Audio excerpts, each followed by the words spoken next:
On an ordinary summer evening in Robinsonville, Mississippi, a quiet neighborhood became the scene of a sudden and shocking act of violence.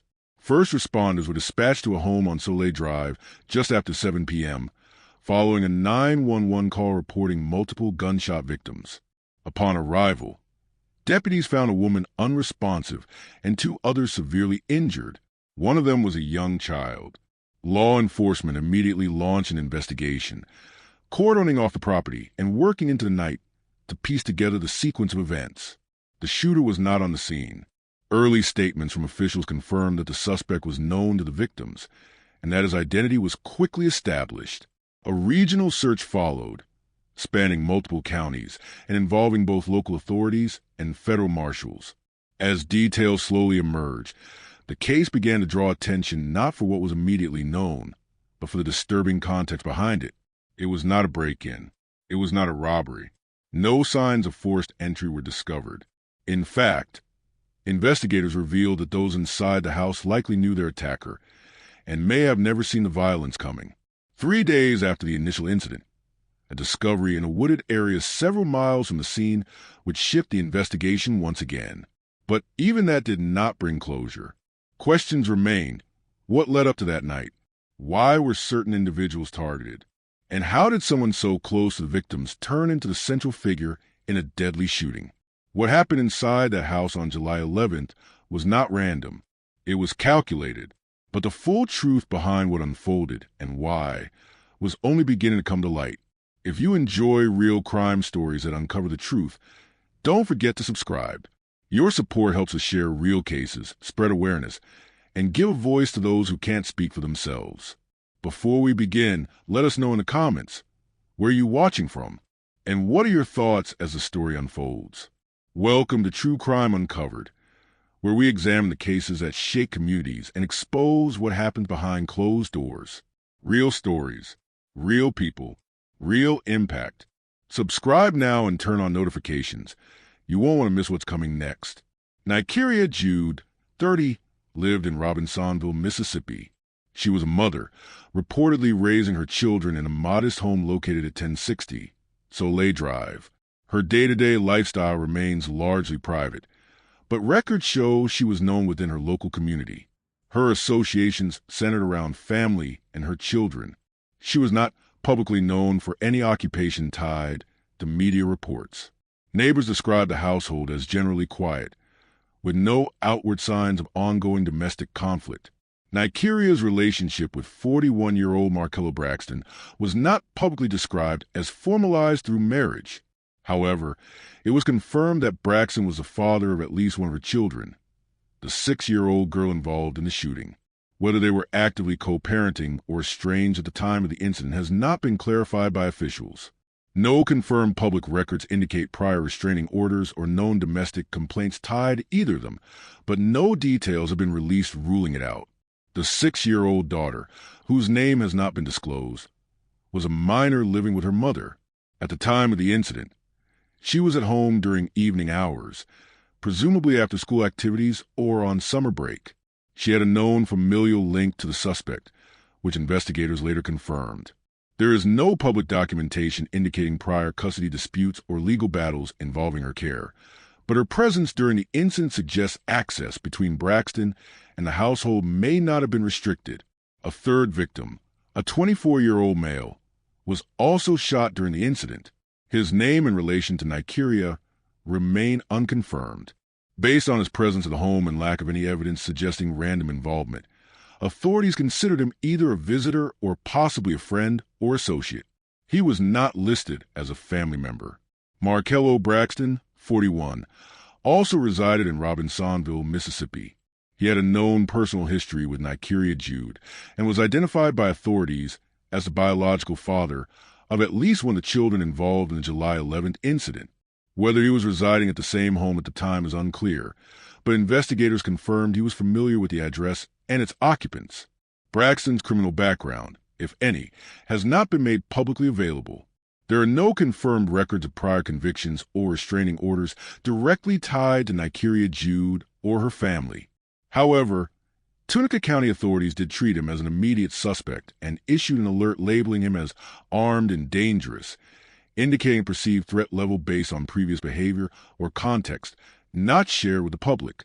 There is also no public disclosure of his occupation or mental health history, whether he was undergoing personal or psychological stressors leading up to the incident remains unknown. However, law enforcement did not indicate any visible signs of recent intervention, counseling, or known erratic behavior in community reports. In the days prior to the shooting, no confirmed public statements indicated any warnings, escalating arguments, or recent incidents reported to police. Investigators have not shared details of social media activity or signs of premeditation visible to others. Whether Nigeria had expressed concern about Braxton to friends or family has not been officially reported.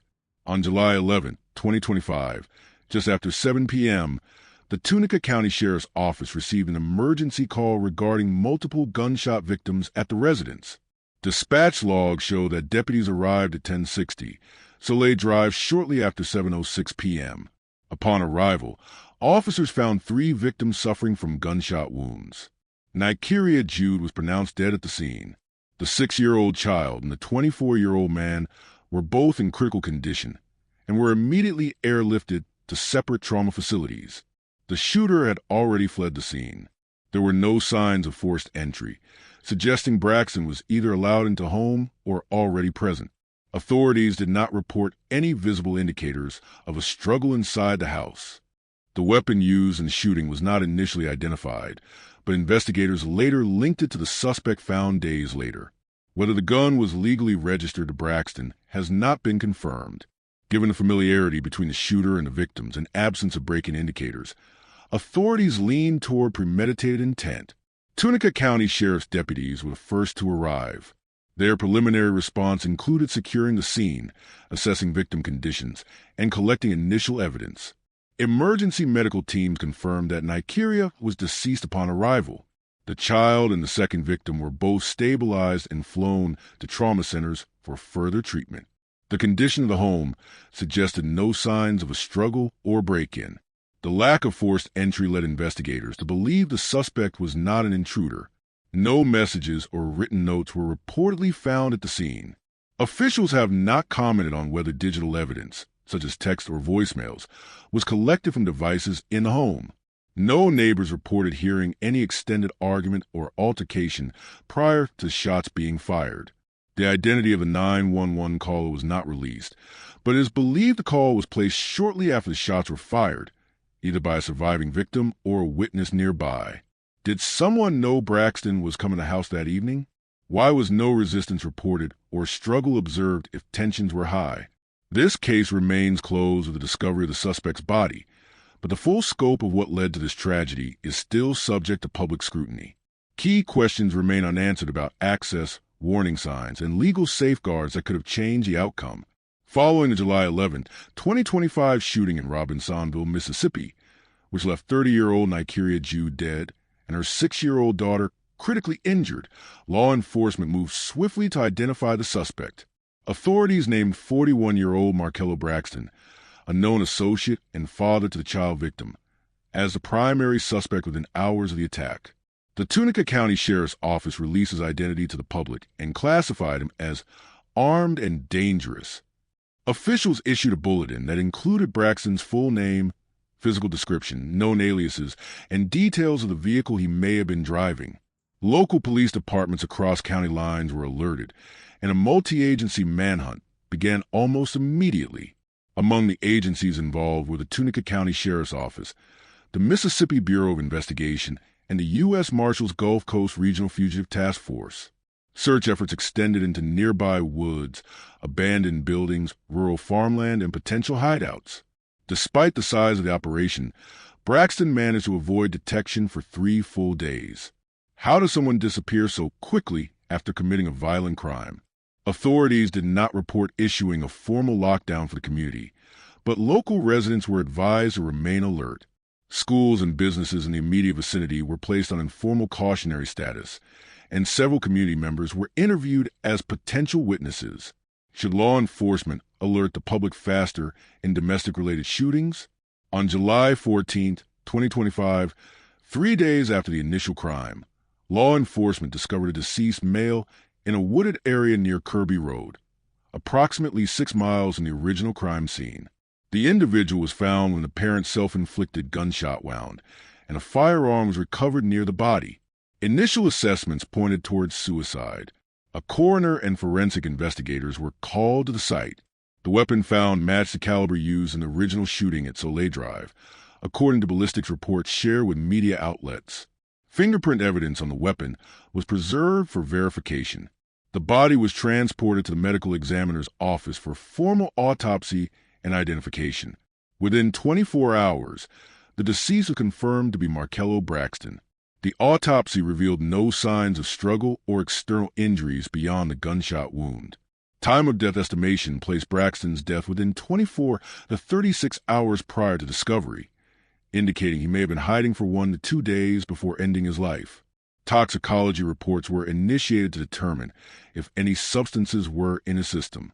The 6-year-old girl, who sustained at least 1 gunshot wound, was airlifted to Lubbock Children's Hospital in Memphis, Tennessee. Initial reports categorized her condition as critical. She underwent emergency surgery the night of the shooting and remained in intensive care for several days. Authorities have since confirmed she is alive and stable, though her recovery is ongoing. No full statement has been released regarding her ability to speak or recall the incident. For confidentiality and safety reasons, law enforcement did not disclose her current location, but she is reportedly in the care of extended family under protective supervision. How do children process trauma when it comes from someone they trusted? The 24-year-old male victim, also injured in the attack, was treated for non-life-threatening wounds and released from a hospital. His identity and role remain publicly unspecified, though some reports suggest he may have been a relative or visiting friend. He has reportedly cooperated with investigators, but his exact testimony has not been made public. Should surviving victims of domestic shootings automatically be given counseling?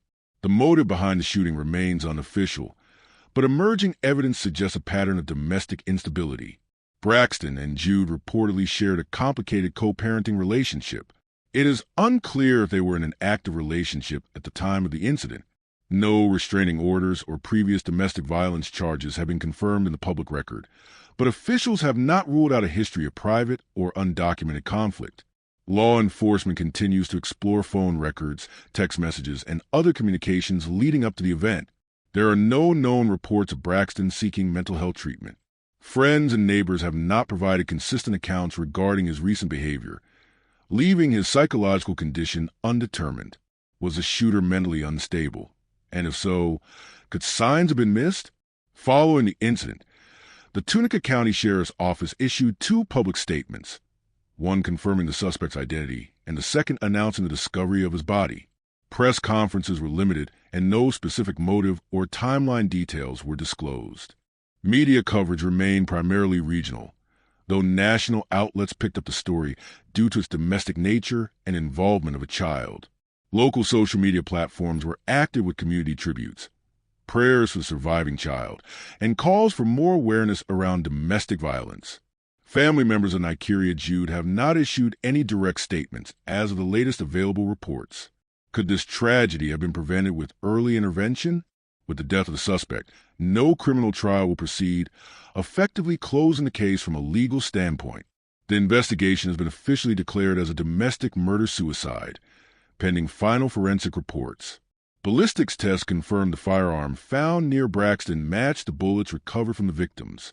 Autopsy reports for both Nikeria Jude and Markello Braxton are complete, though not publicly detailed. No additional suspects or accomplices have been identified. However, several aspects remain unexplained. What exactly occurred inside the home in the minutes before the shooting? Why did Braxton also target a second adult male? Did Braxton intend to flee long-term, or was his death always part of the plan? This case adds to a growing list of domestic homicides involving family members. It raises questions about the lack of predictive indicators in some domestic cases, whether firearm access should be restricted for individuals with volatile personal histories, gaps in communication between law enforcement and communities during active threats, the absence of a national framework for tracking domestic violence risks, especially involving minors. What would you do if someone close began showing signs of violent behavior? Should more protective actions be enforced once a domestic partner is identified as a risk? If you found this story as gripping and heartbreaking as we did, don't forget to like this video and share with others. And if you want to hear more true crime stories that uncover the mysteries behind these tragic events, make sure to subscribe to our channel and turn on the notification bell. You won't want to miss our latest stories, updates, and discussions. Thank you for joining us on this journey to seek justice and explore the truth. Together, we can make a difference. Until next time, stay safe and stay aware.